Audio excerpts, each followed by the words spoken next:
Bienvenidos al curso de inducción para personal ingresante al Sistema Provincial de Salud. Soy la licenciada Susana Sánchez, directora de Formación y Capacitación de la Dirección General de Recursos Humanos en Salud, y hoy vamos a continuar con la clase número 3. En este módulo vamos a comentarles un poco cuál es el perfil del usuario del sistema de salud, cuáles son sus características y puntualmente cuáles son los grupos vulnerables a los cuales tenemos que atender y prestar una atención especial. Lo primero que tenemos que reconocer es que las personas que demandan al sistema de salud son personas que se encuentran en situación de enfermedad. ¿Qué significa encontrarse en situación de enfermedad? Significa encontrarse ante la presencia de un padecimiento, de una dolencia, de un malestar que impacta en forma multidimensional al concurrir aspectos biológicos, psicofísicos, emocionales y sociales. El padecimiento de una enfermedad supone así la presencia de limitaciones fundamentalmente de tipo cognitivo y de tipo emocional. Las características con que se va a presentar el comportamiento de una persona en esta situación son muy variadas dependiendo de la enfermedad y dependiendo de la persona. Pero lo que sí podemos decir es que una persona en situación de enfermedad entra en crisis.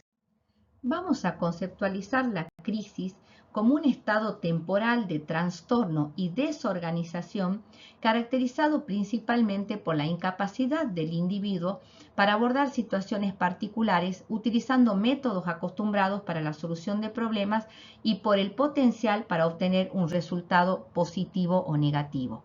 ¿Qué significa eso? Esto significa que la persona fundamentalmente se encuentra desorganizada, ¿sí? Y trastornada.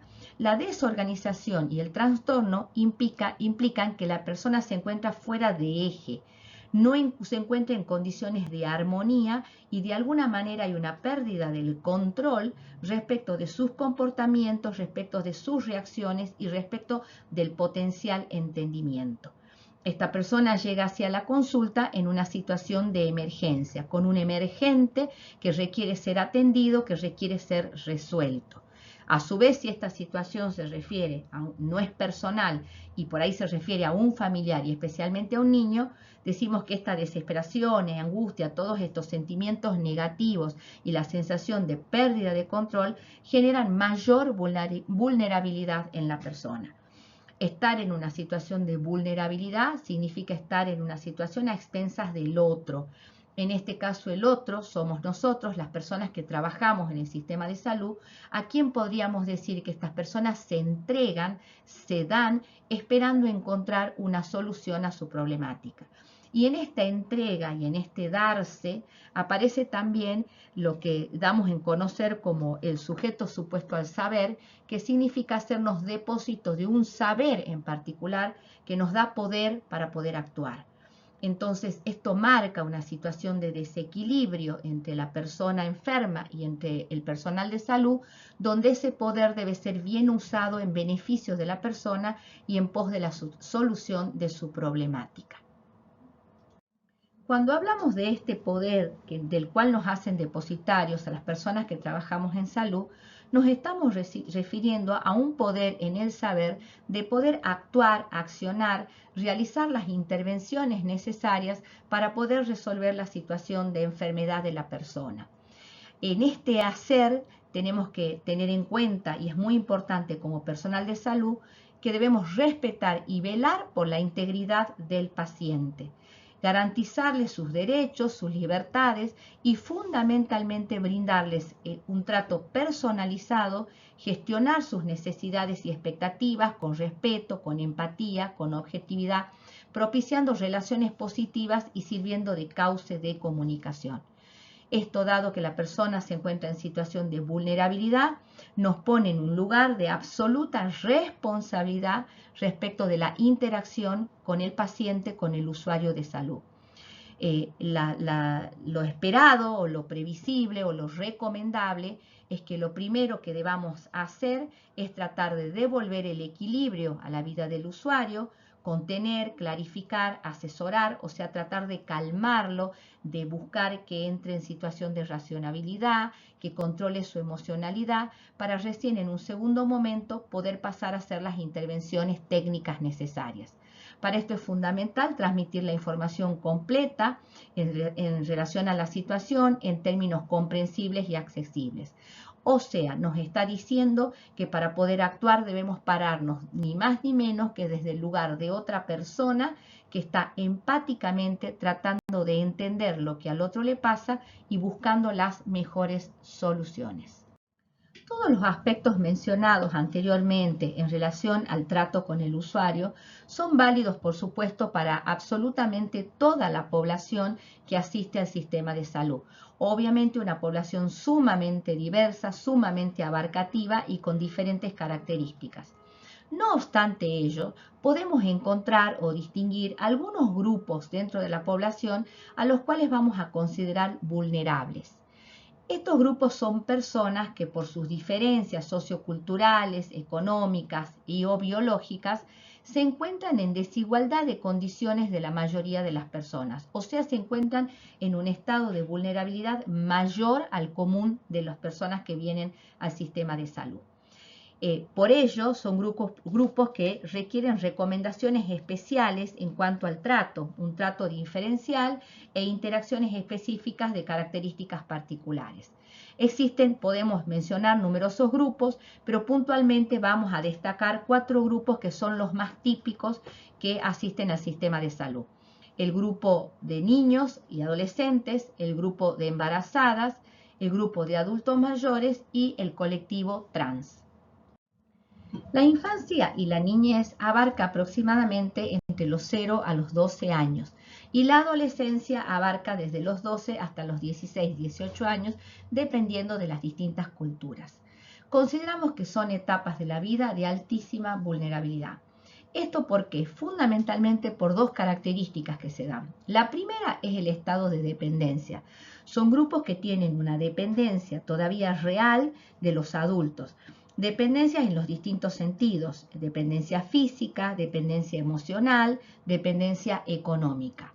Si bien en el grupo de los adolescentes podemos decir que ya avanzamos hacia una correspondiente independencia de sus padres, en la mayoría de los casos todavía se encuentran en contexto de la seguridad familiar y no plenamente en derecho de tomar decisiones.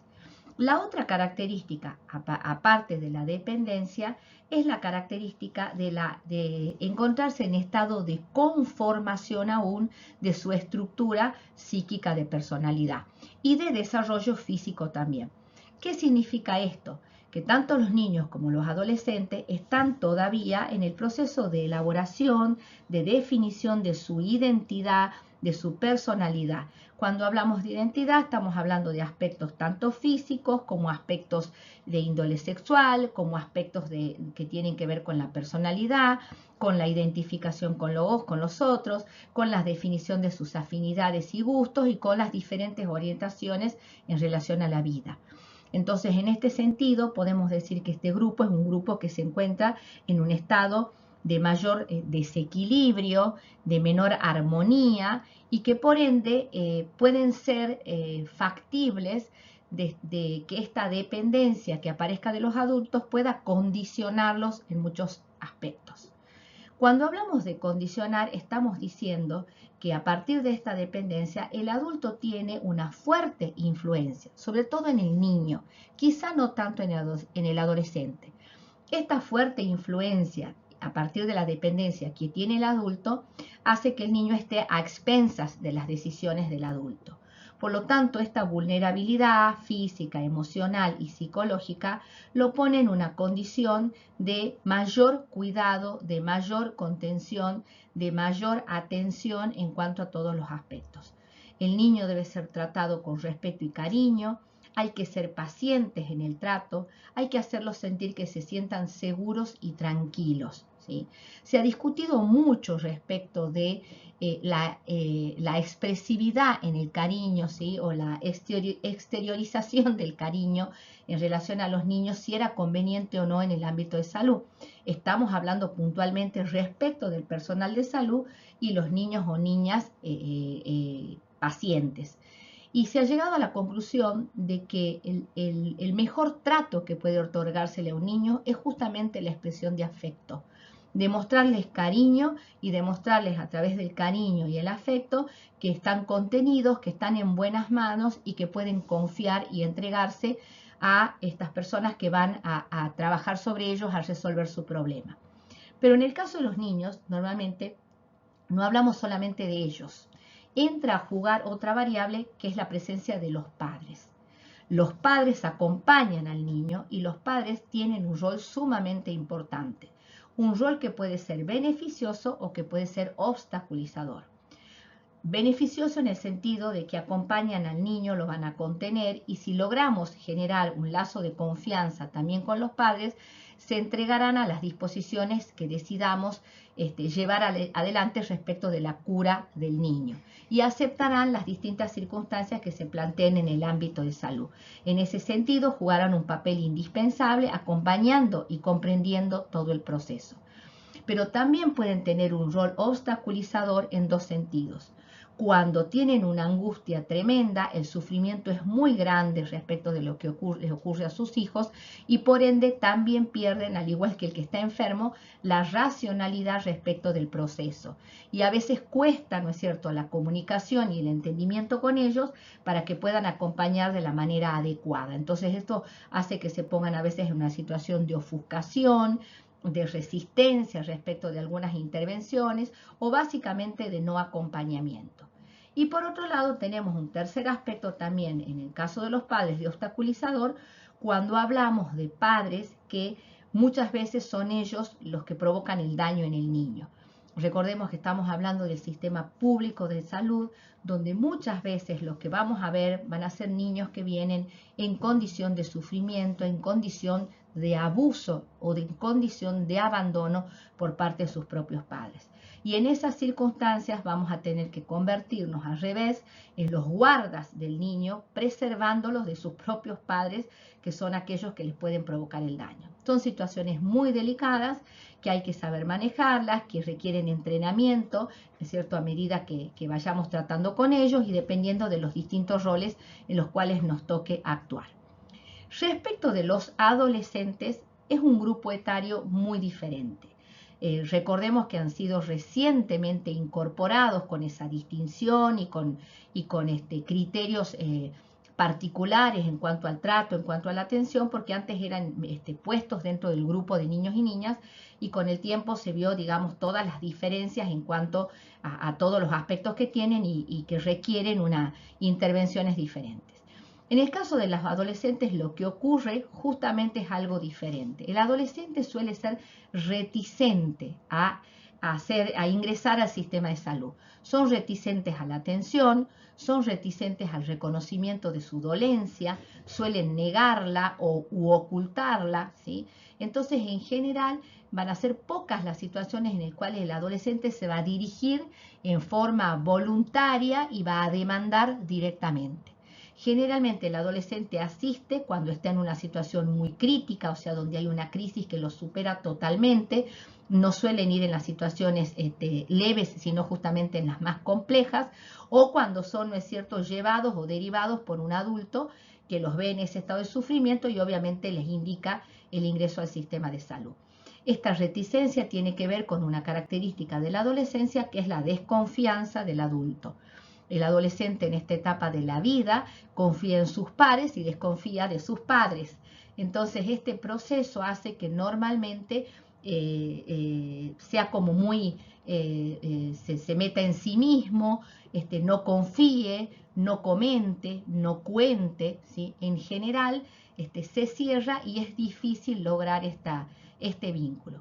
Entonces con el adolescente hay que ser cuidadosos, hay que crearles espacios y lazos de confianza para que puedan expresarse, hay que buscar entrar en sintonía con ellos en su lenguaje, en su forma de ver las cosas, hay que tratar de ser empáticos y no cuestionarlos, al contrario, recibir aquello que nos puedan decir y tratar de interpretarlos y fundamentalmente hay que tratar de mantenerlos en el sistema y generarles adherencias a las distintas consultas y tratamientos.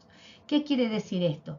Que una vez que un adolescente por distintas circunstancias recurre o ingresa al sistema de salud, tenemos que tratar de que circule por todos los sectores para poder hacer la prevención necesaria de cualquier circunstancia que pudiera estar ocurriéndole.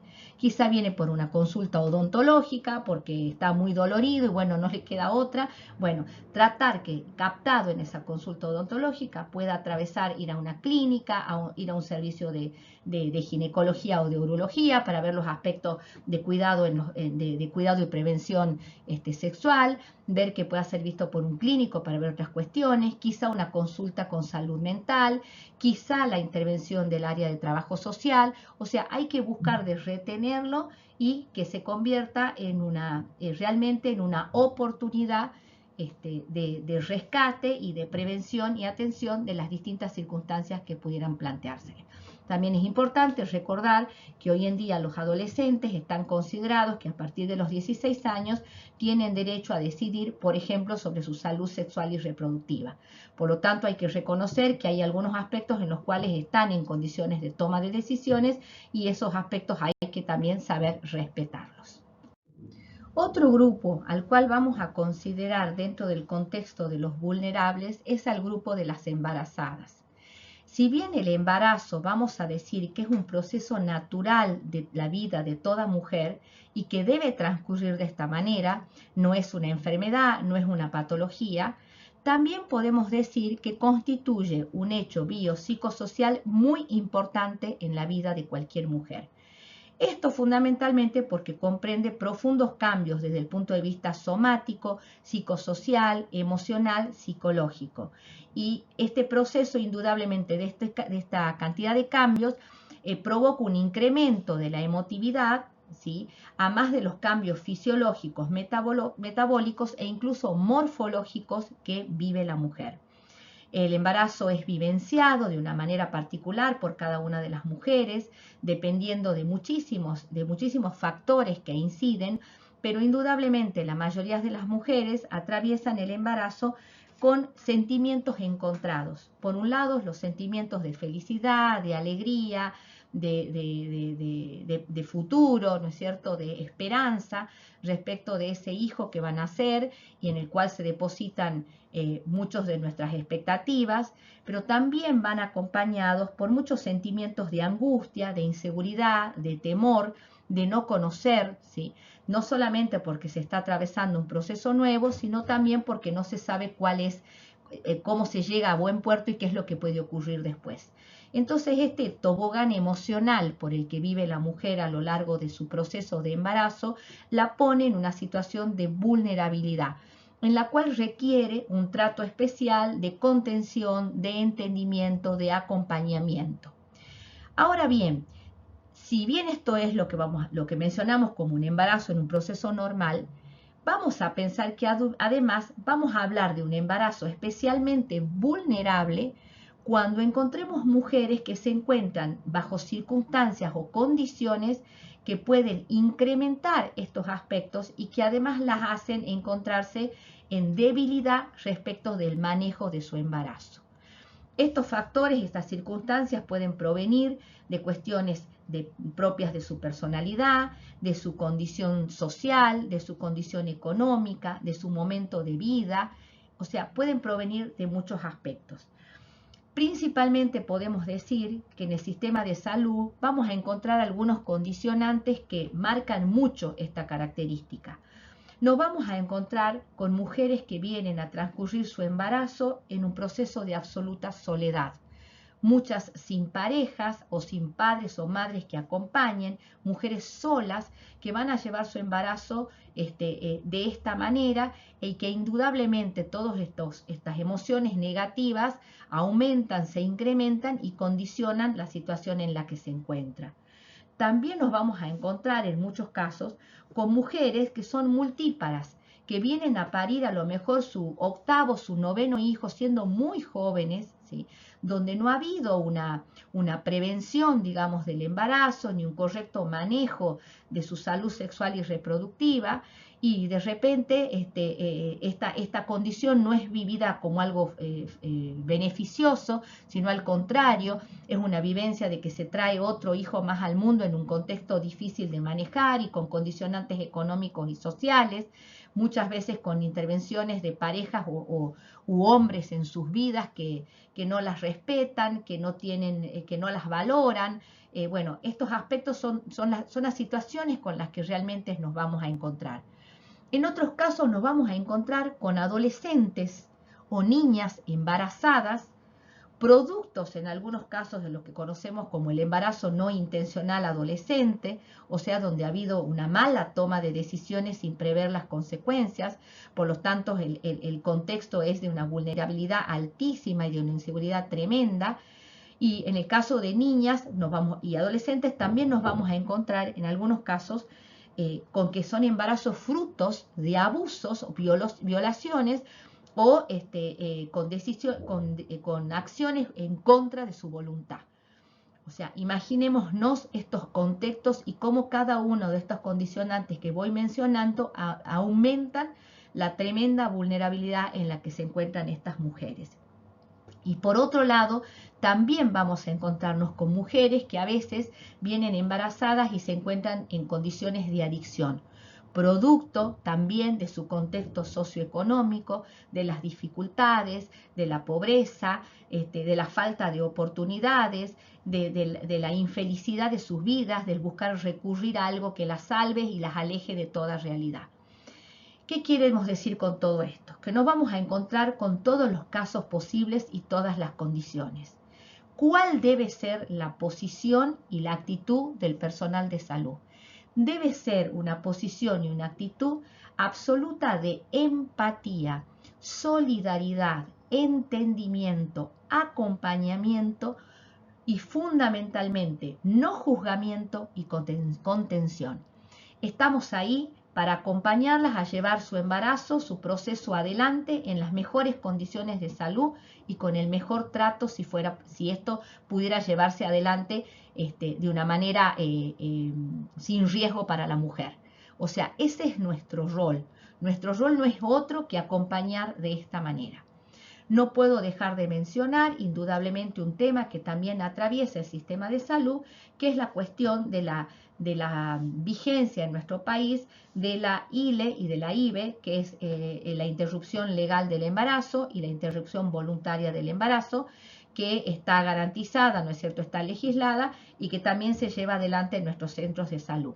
En ese sentido, la recomendación es que hay que proceder de acuerdo a lo que se establece y en todos los casos, más allá de las objeciones de conciencia que pudieran presentarse, también hay que estar en una situación de no juzgamiento y de acompañamiento de acuerdo a las distintas situaciones que pudieran presentarse.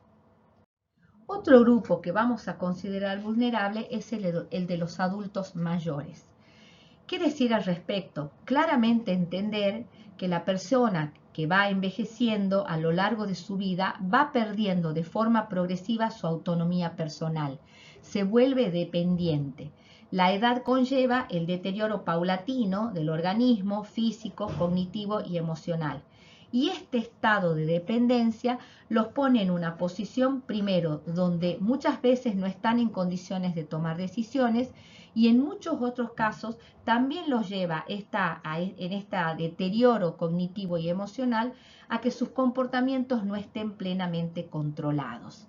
¿Qué quiere decir esto? Que muchas veces vamos a encontrarnos, así como vamos a encontrar adultos mayores absolutamente lúcidos y con capacidad de decisión y con quien podemos interactuar de una manera muy adecuada y directa, también vamos a encontrarnos con muchos adultos mayores que no están lúcidos, que tienen disminuidas sus capacidades auditivas, sus capacidades visuales y muchas veces también sus capacidades cognitivas.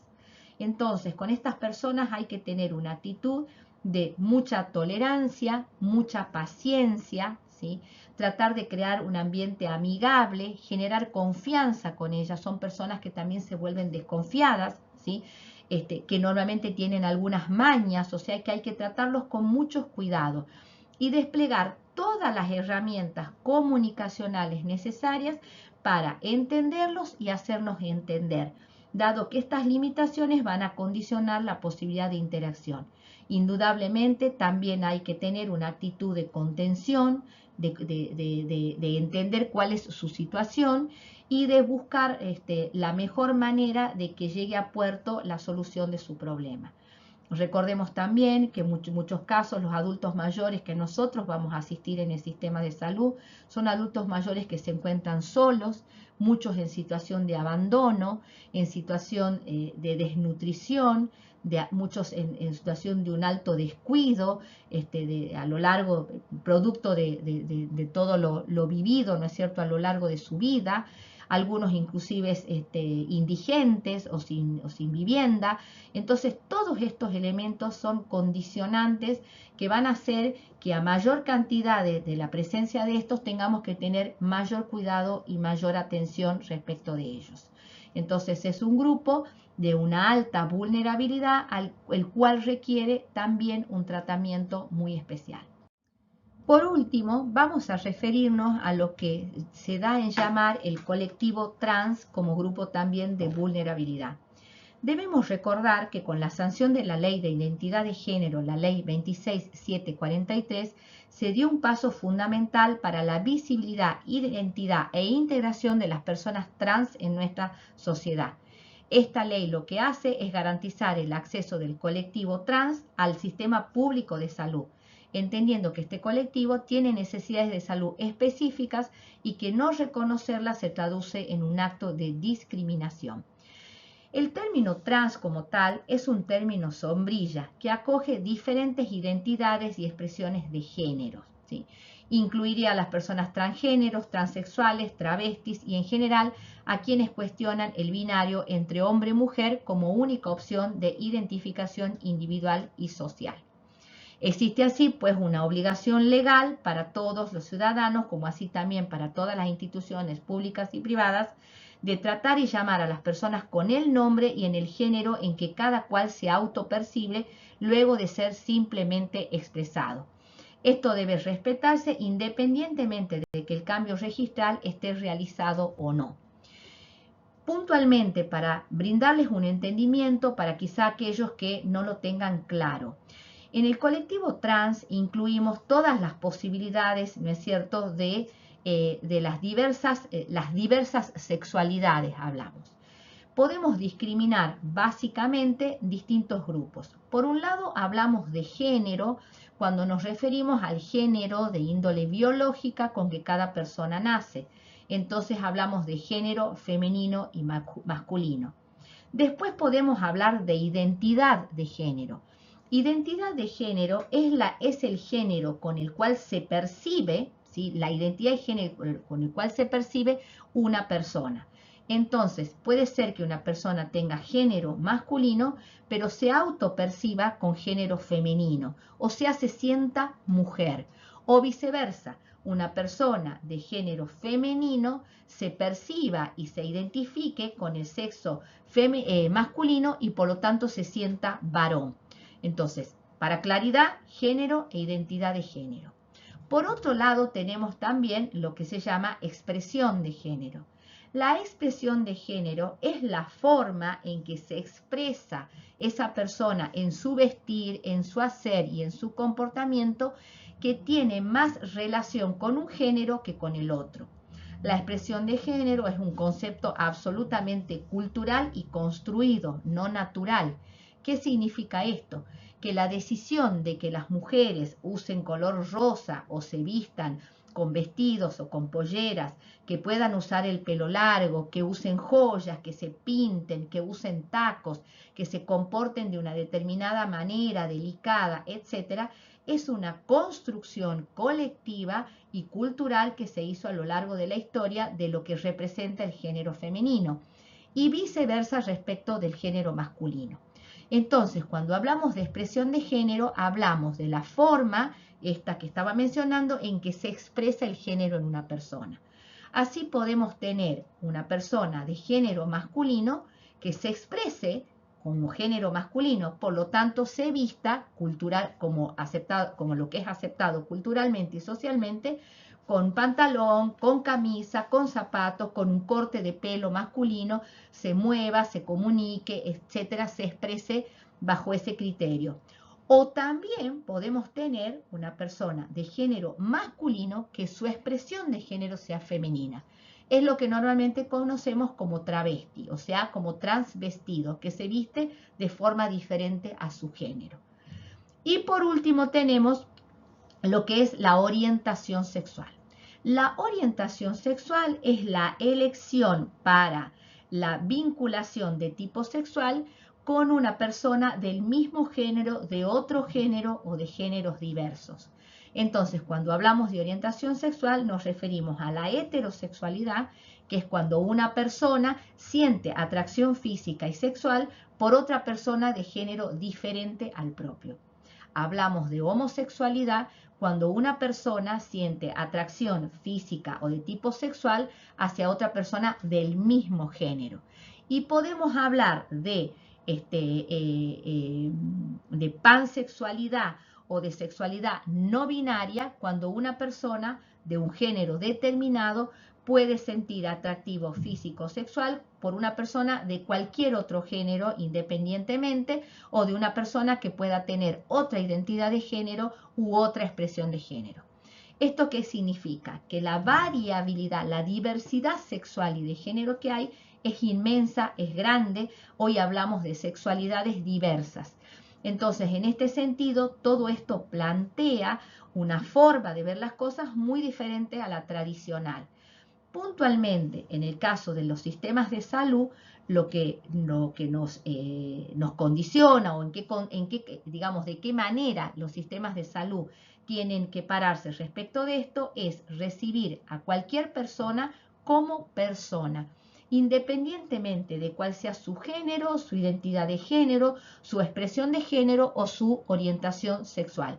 Deben ser tratadas como personas. Pero puntualmente la ley nos establece que hay que respetar, como se los dije hace un rato, la percepción de género que tiene la persona.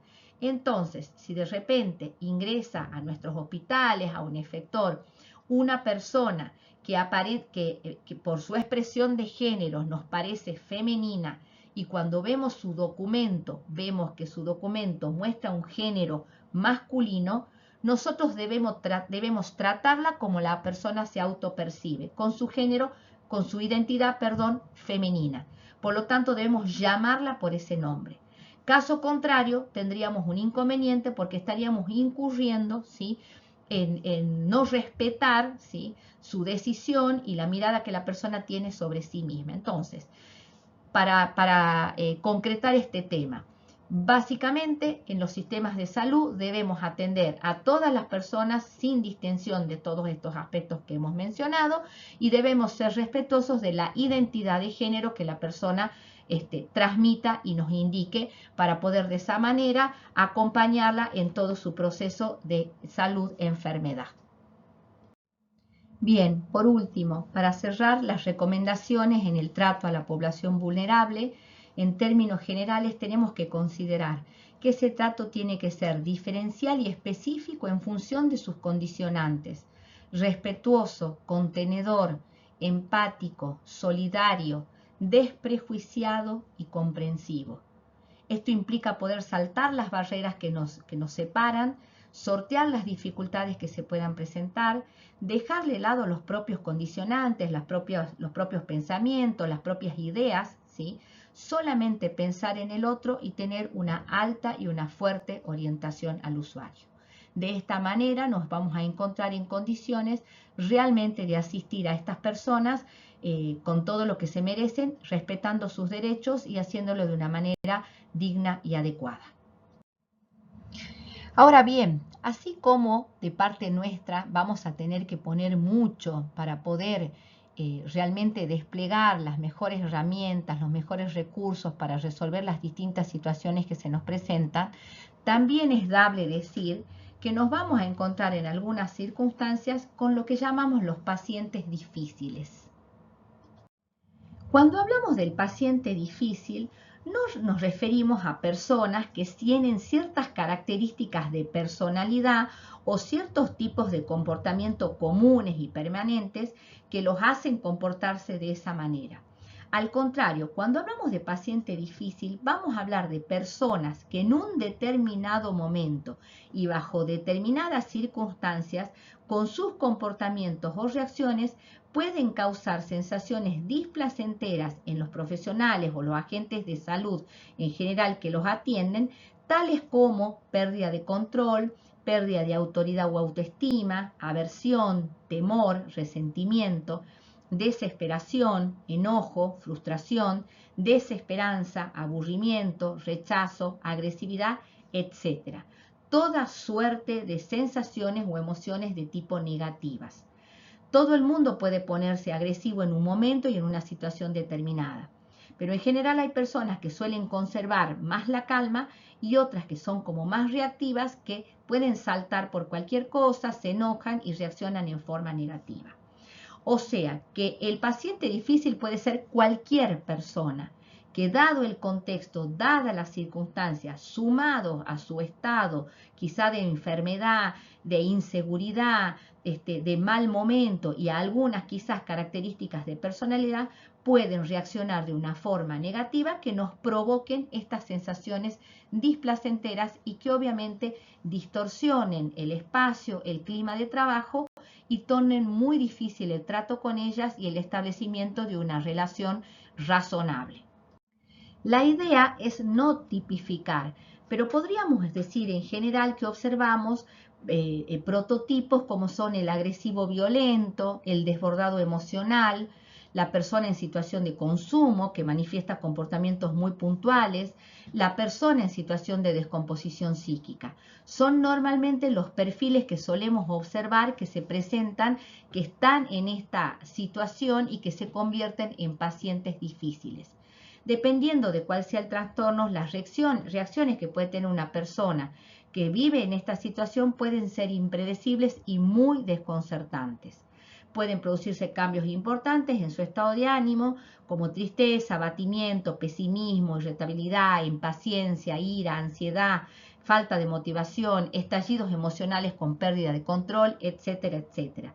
O sea, decimos en general que podemos ver múltiples comportamientos que normalmente nos muestran una falta de control de sus impulsos y de la expresión de sus emociones, y que pueden abarcar cualquiera de estas expresiones que hemos visto en este amplio abanico que hemos presentado. Ahora bien, todas estas expresiones mayormente implican una alta carga emocional. Y en esa alta carga emocional se produce una especie de círculo vicioso donde, a medida que la persona peor se siente, más se embarga de todas estas emociones negativas, menos las puede controlar, etcétera, etcétera, va increyendo, ¿sí? Y se deja llevar en algún momento por el calor del momento, y decimos que en general aparece lo que se llama la curva de la ira. O sea, independientemente de cuál sea su expresión, suelen entrar en lo que se llama la curva de la ira. ¿Por qué hablamos de la curva de la ira? Porque hablar de la curva de la ira es entender cómo se produce este proceso en el cual una persona pasa de un estado de racionalidad a un estado de irracionalidad absoluta, donde se produce un disparo de todas las emociones y un descontrol absoluto de las emociones. O sea, la persona sale de sí, está fuera de sí.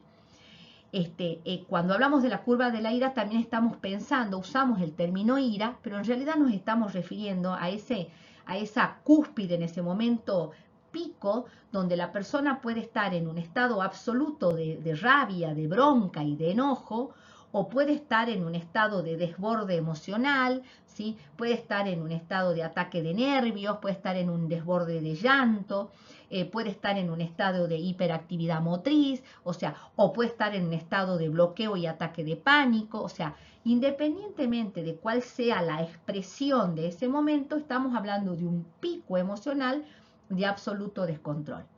¿Por qué es importante conocer cómo funciona la curva de la ira, y que normalmente es el mismo proceso para todo el mundo, para que podamos entender, distinguir, ¿sí?, cuando esto está ocurriendo con otra persona y saber cómo actuar dependiendo en qué fase se encuentra la persona? Claramente nosotros manteniendo el control y la razonabilidad. La curva de la ira podemos decir que se encuentra en un punto de partida cero, que sería la fase racional. La fase racional es el estado esperado normal de cualquier persona, en la cual solemos ser razonables durante bastante tiempo, mantenemos un nivel emocional adecuado como para poder discutir de cualquier problema, aun cuando inclusive estemos angustiados, ansiosos, nerviosos, dolidos, etcétera, por la situación que estemos atravesando. Pero en la fase racional es posible interactuar con el otro y encontrar un entendimiento a través de la palabra y del intercambio de ideas y de la razonabilidad. Ahora bien, esa fase racional puede despertarse y perderse absolutamente pasando a poco, lentamente, digamos, a un enojo leve, a una molestia, y eventualmente puede pasar a una fase de disparo o de salida, que es la fase donde la persona, ¿sí?, se dispara, da rienda suelta a sus emociones, llegando incluso a ser grosera, hostil, ¿sí? O sea, llega en el pico del descontrol, va subiendo en esa fase de disparo de a poquito hasta llegar a este pico de descontrol, donde da rienda suelta a todas sus emociones. Ese es el momento más crítico. En este momento crítico es en el momento en que no hay que tratar de razonar con el otro, no hay que tratar de entrar en conexión cognitiva ni intelectual, sino hay que escuchar, mantener la calma y escuchar. Ahora, ese momento puede ser muy variable. Puede ser que la persona esté en un ataque de enojo y de bronca donde diga, agreda, suelte descalificativos, diga de todo, o puede ser que avance inclusive más y entre en un estado de agresividad donde pueda ya directamente hacer una descarga física, rompiendo algo, tirando algo al piso, golpeando algo, etc.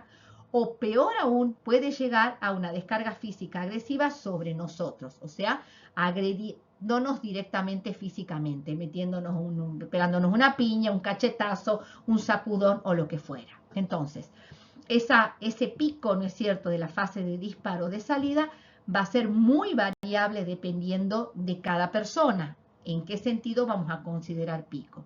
Y a su vez la duración de esa fase también es muy variable dependiendo de cada persona. Hay gente que puede hacer un disparo e inmediatamente bajar y hay gente que puede mantenerse durante bastante tiempo en ese estado de ira y de extrema pérdida de control. Lo recomendable, como decíamos, era no tratar de razonar, escuchar. Y en función del grado del pico, también buscar cómo resguardarse. Si vemos que la persona está entrando en un descontrol físico, ¿no es cierto?, con descarga física, y bueno, nos refugiaremos, nos alejaremos, tendremos que buscar quien nos acompañe, tenemos que buscar seguridad, tenemos que protegernos, pero nunca vamos a tratar de entrar en razón con la persona y mucho menos tratar de contenerla nosotros físicamente, o sea, agarrarla o sostenerla, porque eso puede ser muy contraproducente. Entonces hay que manejarse con cuidado. Acá hay una cuestión muy importante que es entender que en ese momento en el que la persona puede agredirnos de una manera terrible, esa agresión, ese disparo no es realmente en contra de nosotros, no es personal. O sea, hay que despersonalizar. No va dirigido a nosotros, sino es un enojo genérico que puede ser tanto con el sistema de salud como con las condiciones, con el contexto, con las circunstancias de vida, etc. Nosotros somos simplemente el catalizador que está ahí presente. ¿Por qué es muy importante entender esto? Porque esto nos va a permitir mantener la distancia y no involucrarnos para tomar las decisiones correctas en ese momento. Una vez que se acaba, ¿no es cierto?, la ebullición de este volcán, se pasa a la fase de enlentecimiento, donde la persona va bajando de a poco, ¿no es cierto?, esa reacción va mermando de a poco hasta entrar en la fase de afrontamiento. Es importante en esta fase justamente no hacer cosas contraproducentes, no provocar, no decir, bueno, ahora vamos a hablar, o bueno, usted, ¿por qué se ha comportado de esta manera? Nada que pueda hacerla que la persona vuelva a subir en su curva, sino al contrario, dejar que baje lo más posible. De ahí se entra en la fase de afrontamiento, donde ya la persona puede empezar a escuchar, uno puede empezar a intervenir, ¿sí? Hay que buscar empatizar y reconocer el estado emocional, o sea, hay que reconocer que la persona pueda estar enojada, puede estar desbordada. Hay que verla desde esta perspectiva que es un paciente en estado de crisis o que es una persona que está con un familiar y por lo tanto tiene una angustia tremenda. Entonces, ese reconocimiento nos va a permitir darle cierto crédito sin juzgar para tratar de apagar la ira y que aparezca la calma y empezar a entendernos y a razonar para calmarla. Luego viene la frase de enfriamiento, que donde si la persona ve, se siente reconocida en sus sentimientos, se da cuenta que está mal, siente que tiene un respaldo en el otro, que el otro está ahí para ayudarla, se calmará. Y recién de ahí podemos pasar a la fase de solución de problemas, que es cuando la persona ya en estado racional puede interactuar con nosotros y es posible abordar el problema y la solución. Pues bien, ¿cómo vamos a manejar al paciente difícil que presente estas situaciones y entre, por ejemplo, en una curva de la ira? Lo primero que tenemos que hacer es pensar en desplegar una conducta asertiva. Una conducta asertiva significa una conducta efectiva, que produzca resultados, que resuelva la situación y que no la incremente o que sea contraproducente. Para ello hay que pensar en controlar las emociones y las reacciones, o sea, las nuestras. Tenemos que controlar nuestras emociones, evitar involucrarnos, sentirnos tocados y reaccionar. Y por el otro lado, escuchar activamente al otro. O sea, escuchar qué es lo que hay detrás de ese enojo, de esa molestia, de esa reacción. Ahora bien, las tareas son dos. La primera tarea es bajar al usuario de esa curva para hacerlo entrar en un estado de racionalidad donde se pueda llegar a un acuerdo. O sea, no, como dijimos antes, no tratar en el momento en que está en el brote de resolver ni de hablar. Al contrario, esperar que baje, buscar hacer todo lo posible para que baje esa curva, dejarlo que se desahogue sin interrupciones, mostrar interés y preocupación. Y en segundo lugar, una vez que el paciente bajó de ese estado y se convierte en un individuo con el cual se puede interactuar, recién ahí, tranquilo, podemos empezar a escuchar qué es lo que nos dice y podemos empezar a hablar con él y entender y hacer entender cuáles son las posibles soluciones al problema que se presenta. ¿Cómo vamos a hacer esto? Vamos a hacerlo intentando ser comprensivos y entender el trasfondo de su estado de ánimo. O sea, aquí tiene que haber mucha empatía para poder ponernos luego en el lugar del otro. Hay que permanecer en sintonía emocional. ¿Qué significa permanecer en sintonía emocional? Si bien no me involucro, no me alejo ni me desentiendo y trato de escuchar y ver qué es lo que ocurre. No intentar razonar con el paciente hostil, pero sí aceptar el derecho del paciente a mostrarse airado, o sea, reconocer que puede existir alguna razón para que esa persona se encuentre en ese estado emocional. Si no hacemos esto, digamos, si no tenemos la posibilidad de aceptar esto y estamos en una posición al contrario, de cuestionamiento, de enojo, de sentido de injusticia, de no respetar lo que pueda sentir, o al contrario, de cuestionar firmemente la forma o, digamos, o el criterio o lo que hay detrás en ese derecho del paciente, vamos a estar complicados porque nos va a costar mucho mantener el equilibrio, nos va a costar mucho no contestarle, nos va a costar mucho mantener el equilibrio emocional. Por lo tanto, esto es muy importante. Y hay que hacer lo que se llama una escucha relajada, con el contrabalanceo emocional. ¿Qué es el contrabalanceo emocional? Es justamente actuar emocionalmente de forma opuesta a como la persona lo hace. Entonces, esta persona que está enojada, que grita, que llora, etc., el contrabalanceo emocional nuestro es tranquilidad, serenidad, silencio, ¿sí? Manejo del cuerpo, manejo de la emoción, para evitar exacerbar lo que le pasa al paciente.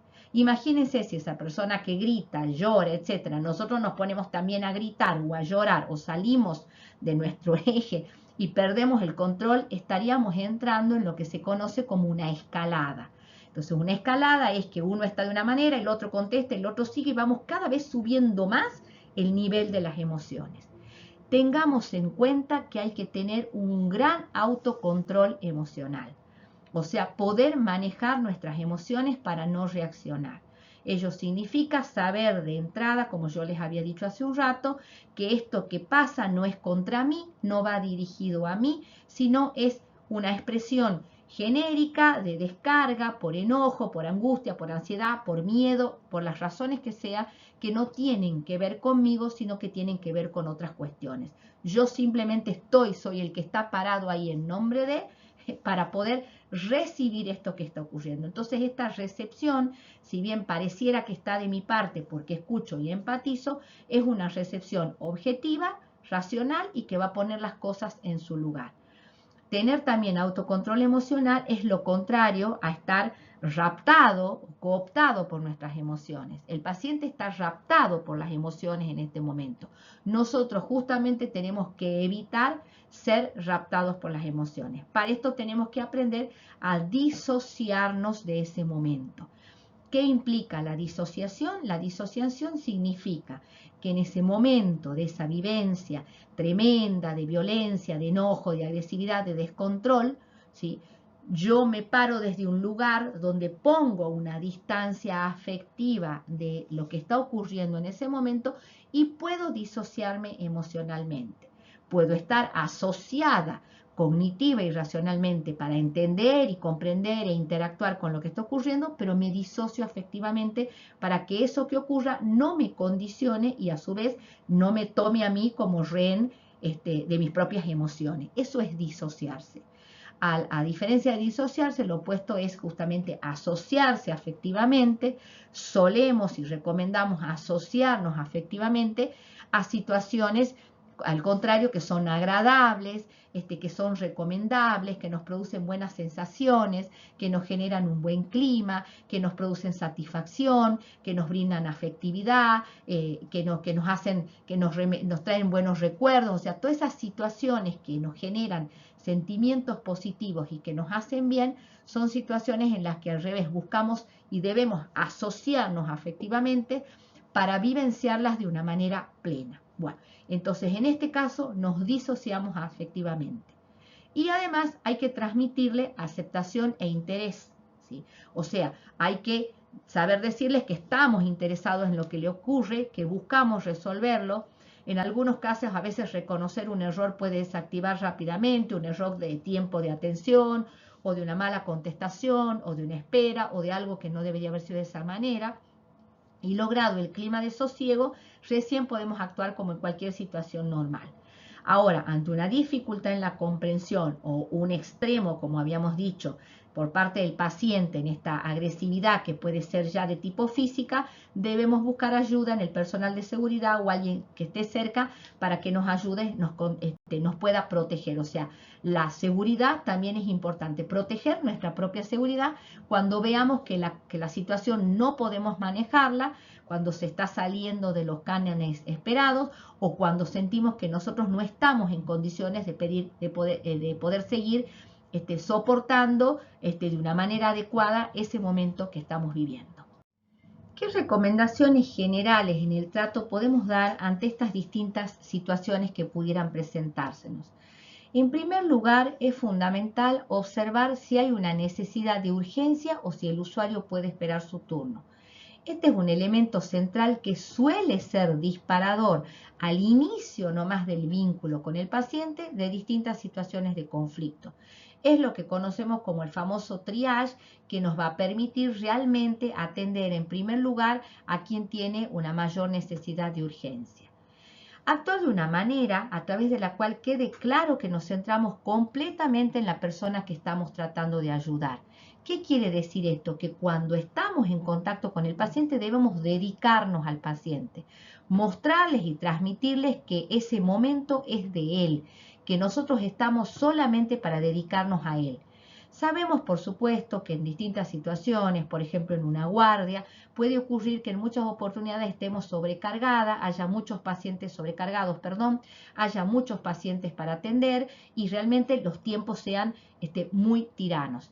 Sin embargo, es fundamental dedicar unos segundos a estar con el paciente y a través de todo nuestro comportamiento físico, conductual, etcétera, mostrarle que es nuestro interés y que estamos dedicados a él. les propongo que hagan un ejercicio, ¿sí? Que se llama el ejercicio de los 30 segundos. Se considera que con que dediquemos 30 segundos a cada persona, a cada paciente que atendamos, es más que suficiente para que esa persona se sienta considerada, se sienta escuchada y se sienta realmente bien tratada y atendida. Hagan el ejercicio, cierren 30 segundos los ojos y controlen con el reloj y manteniéndose en silencio, y van a ver cómo esos 30 segundos parece que fueran eternos, ¿sí? Parecen que fueran eternos. Sin embargo, son solamente 30 segundos.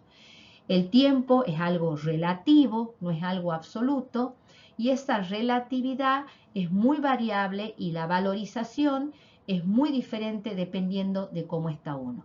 Quizá para ustedes 30 segundos en la atención pasan volando, o 30 segundos de prestarle atención a un paciente pasan volando, pero para una persona que está doliente, que está sufriendo, 30 segundos de espera es una barbaridad.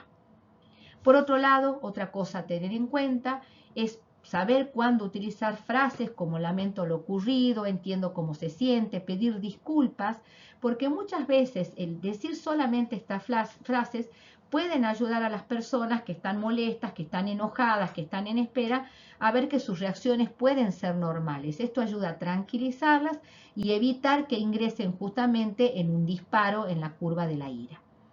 También aprender a ofrecer información exacta y oportuna, o sea, saber decirle al paciente qué es lo que necesita, qué es lo que se espera y qué es lo que uno puede darle de información. También, por ejemplo, si estamos en un momento donde tenemos mucho desborde de personas y no podemos, los tiempos no dan para atenderlo a todos y sabemos que va a haber una espera, que va a haber una molestia, poder acercarnos y hacerlo saber, expresarlo y decirle a la persona, disculpe, estamos con muchas urgencias, hay mucha gente, somos pocas personas, les pedimos por favor que tenga paciencia, en un ratito lo vamos a atender. Esa conexión con el paciente a veces es más que suficiente para generar un buen estado de paciencia y de espera de la persona. No hay peor cosa que estar sentado en una guardia y ver que la gente, los profesionales o los agentes de salud pasan y se mueven por delante de nosotros como si no existiéramos. No hay peor cosa que el destrato, ¿sí? Es peor que el maltrato, la sensación de destrato, la sensación de estoy acá, nadie me ve, nadie me presta atención y no existo. Eso es generador muchas veces de reacciones inesperadas y negativas en los entornos de salud. También es importante compartir información pertinente solo si sabemos que es precisa, de lo contrario no hacerla o buscar otra fuente. Por ejemplo, que a lo mejor estamos en una admisión y decir, sí, el doctor en 10 minutos lo va a atender, y resulta que el doctor está dentro en una cirugía o atendiendo una urgencia y se va a demorar más de 2 horas. Estamos dando una información inexacta que puede ser complicada porque después nos pueden reclamar eso, ¿sí?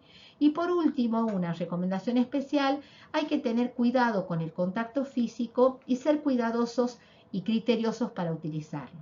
Hay situaciones en las que a veces un contacto breve y suave sobre la mano, el brazo o el hombro de la persona pueden brindar tranquilidad o calidez. Esto cuando vemos que una persona está dolida, que a lo mejor está un poco nerviosa, que está angustiada, que está sufriendo, y en ese sentido esto puede ayudarla mucho a calmarla y a transmitirle contención y entendimiento.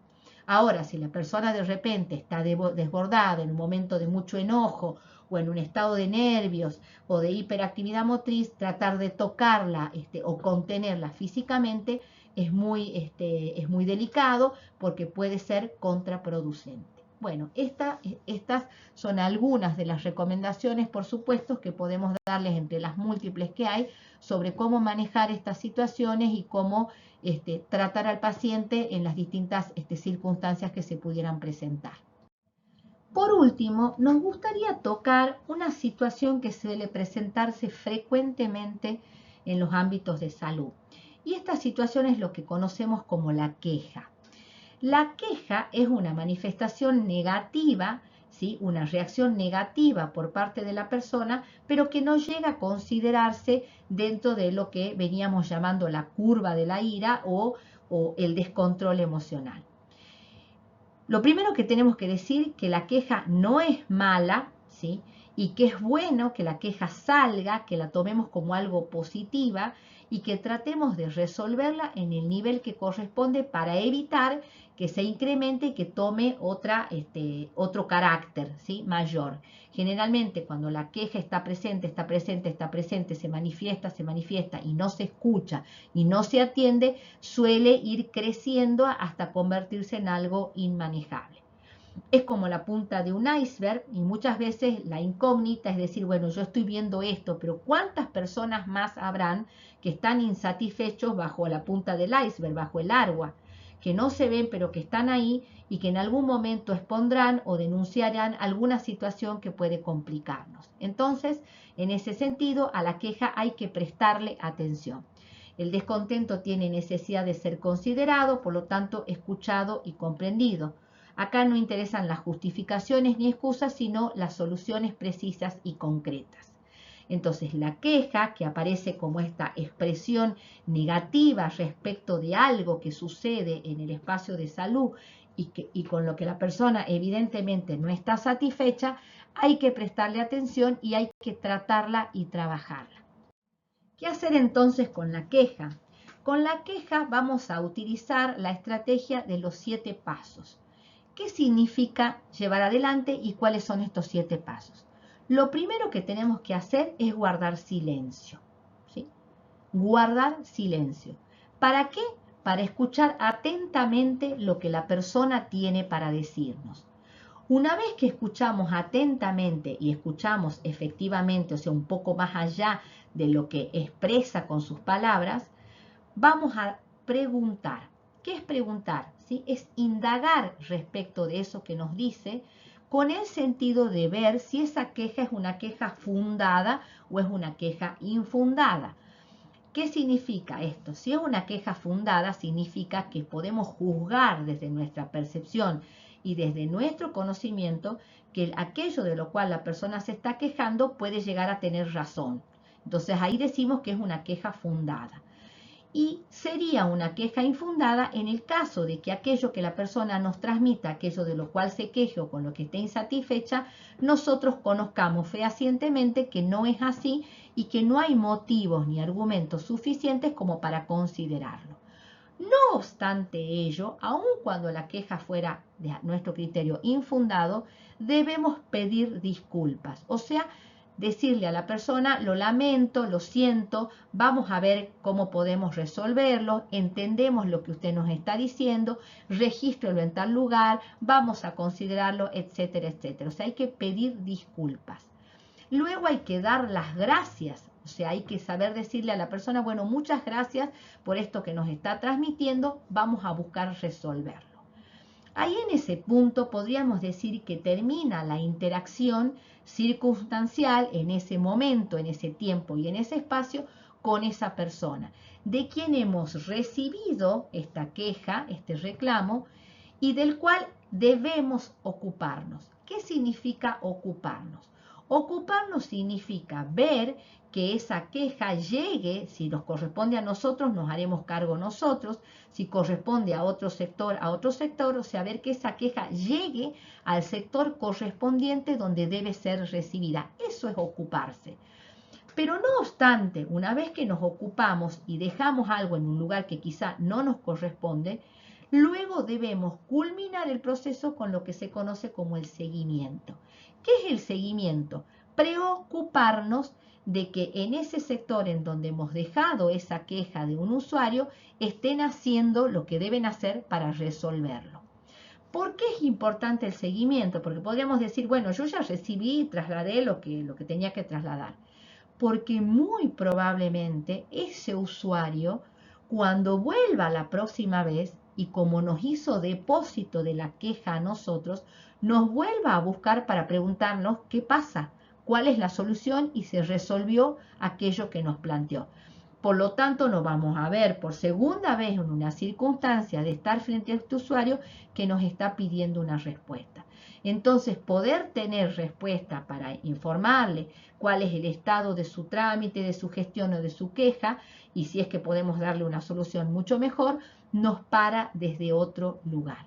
Entonces, como recomendación respecto de la queja, poner en práctica estos 7 pasos para poder garantizar de esta manera que esa punta del iceberg muestre todo lo que hay debajo y que de repente no se convierta en algo que pueda ser inmanejable. Bien, con todo lo presentado hasta ahora, culminamos la tercera clase del curso para ingresantes al Sistema Provincial de Salud. Les agradecemos a todos la participación y les sugerimos continúen con la visualización de la cuarta y última clase formateada en video al igual que esta y disponible en este canal de YouTube. Muchas gracias.